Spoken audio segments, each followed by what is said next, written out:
Ever get that, like, tingle down your spine, that feeling of, wait, did that really happen? Yeah, we're diving into one of those hold on a second moments in history. Okay.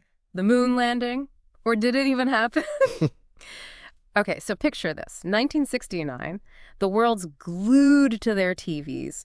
Grainy footage, two guys in spacesuits, planting a flag on the moon. Yeah. Iconic, right? Right. But ever since that giant leap, there have been whispers. Whispers that maybe, just maybe, it was all a big fat fake. Oh, yeah, that's a juicy one. Right, like the flag waving, no atmosphere, no wind, and those photos, no stars. Plus shadows looking all wonky, like from a stage light. Yeah. It's enough to make you go, something's fishy here. Yeah, you start to see why some folks raise an eyebrow. I mean, the moon landing. It's up there for sure in the all-time did they or didn't they mysteries. Exactly. And to help us unpack this whole shebang, we've got an expert who's, well, an expert on all things lunar and conspiracy related. Uh-huh. Well, I wouldn't say all things, but I've definitely spent some time down these rabbit holes. It's wild how these theories, they just stick around. It really is. So let's tackle the elephant in the room, or should I say, the flag on the moon. Right, right. The waving flag. Yeah. That's always the first thing people bring up, right? It's so weird. No wind, but there it is, flapping away. Yeah, it definitely looks strange, I'll give you that.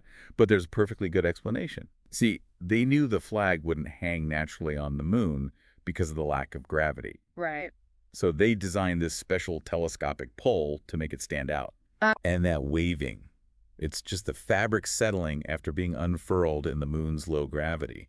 It looks like it's waving in the wind because, well, it was designed to look that way. So wait, it's like an optical illusion almost? Exactly. Our brains try to make sense of what we're seeing. We see a flag, we assume wind, but on the moon, the rules are different. Wow, that's actually pretty simple. Sometimes the simplest answer is the right one. But people love a good mystery. Okay, that's one mystery down. But what about the missing stars? I mean, space is full of them. Why aren't they in any of the photos? It's like they took a picture of, like, a black sheet. That's another big one for the conspiracy theorists. But it all comes down to how cameras work, specifically the cameras they were using back then. Imagine trying to take a picture of a candle in a brightly lit room. Okay, yeah. The camera struggles to capture both. The moon's surface, reflecting the sun, was super bright. Those old cameras just couldn't pick up the faint light of stars against that glare. Huh. It's like they were too busy focusing on the main event, the moon landing itself, to even worry about capturing some distant stars. Precisely. Yeah. And honestly, can you blame them? It's not every day you land on the moon. Fair enough. Okay, last but not least, those shadows. They just look off, like they're pointing in different directions, and some folks say that's impossible with just the sun as the light source. Right, the wonky shadows. Another classic piece of evidence. But again, it boils down to perspective. Think about it. On Earth, we're used to seeing shadows on flat surfaces. Right, like a parking lot or whatever. Exactly. But the moon is curved. And those photos were taken with wide-angle lenses, which can distort things a bit around the edges. So when you put those factors together, the curved surface, the wide-angle lens, and the fact that, yes, the sun is the only light source out there, those shadows, they make perfect sense. My mind is kind of blown. It's amazing how our brains try to fill in the blanks with what we already know, even if it's not the whole picture. Exactly. That's what makes these conspiracy theories so compelling. We crave explanations, and when we don't have all the information, our brains tend to, well, improvise. It's like our own little internal Hollywood production. And let's be real, sometimes those productions are way more interesting than the actual truth. Okay, so if the evidence is, well, not really evidence, why do people cling to these theories so tightly? Why are they so hard to shake? That's the million-dollar question, isn't it? Part of it, I think, is about control. The world can feel chaotic, unpredictable. Conspiracy theories offer a sense of order, a way to make sense of the chaos. So it's like, if I can figure out this big secret truth, then maybe I can control the things I can't control in my own life. Exactly. And there's also the allure of being in the know.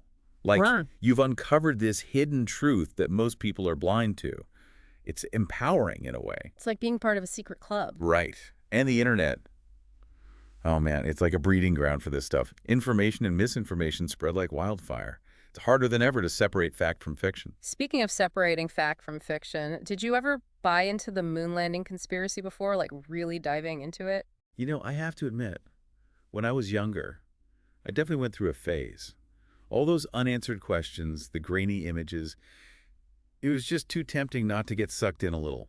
Totally. It's like you want to believe it. But then I started actually researching it, looking at the science, the evidence, Mm. and the more I learned, the more I realized it just doesn't hold up. It's amazing how a little bit of knowledge can totally change your perspective, right? So for anyone listening who might be, a little bit swayed by these moon landing theories. I would just say, Yeah. stay curious, Yeah. keep asking questions, but don't be afraid to challenge your own beliefs. Look for credible sources, consider different perspectives, and think critically about the information you encounter online. It's easy to get caught up in the excitement of a good conspiracy, but at the end of the day, truth, even if it's less exciting, is always more valuable. Couldn't have said it better myself. Well, there you have it, folks. The moon landing conspiracy. Debunked. Maybe, maybe not. But one thing's for sure, it sure makes you think. It really does. And sometimes just thinking, really pondering the possibilities, the what-ifs, is enough.